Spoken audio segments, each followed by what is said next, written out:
నమస్తే, welcome back to Gadwal society. ఈరోజు మనకు వచ్చేసి కొత్త వెరైటీ నారాయణపేటలోనే tissue saris. All over sari చూస్తే మనకు రెండు పోగు పట్టు ఉంటుంది, రెండు పోగు మనకు ఫుల్ జెరీ ఉంటుంది. సో ఆల్ ఓవర్ సారీ చూస్తే మనకు టిష్యూ ఉంటుంది, టిష్యూ ప్లస్ జెరీ బూటాస్. బార్డర్ చూస్తే మనకు పైతానీ బార్డర్ ఉంటుంది అండ్ పళ్ళు కూడా మనకు పైతానీ పళ్ళు. అండ్ దీనికి వచ్చేసి మనకు కాంట్రాస్ట్ బ్లౌజ్ ఉంటుంది. సో ఫస్ట్ కలర్ మనకు వచ్చేసి ఇది half white with red colour combination. ఇందులో మన దగ్గర వచ్చేసి 4 to 5 కలర్స్ ఉన్నాయి. సో నెక్స్ట్ కలర్ మనకు కనకాంబరం కలర్కి పింక్ కాంబినేషన్ విత్ పైతాని పళ్ళు. నెక్స్ట్ వచ్చేసి మనకు పింక్ కలర్కి red colour combination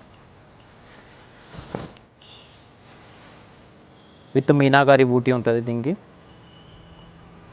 so next వచ్చేసి మనకు పీచ్ కలర్కి red colour combination and last colour వచ్చేసి మనకు సీ గ్రీన్కి red colour combination. So price చూస్తే మనకు బడ్జెట్ ఫ్రెండ్లీలోనే 9886 వేర్ హ్యాండ్లూమ్ సేవ్ వివర్స్.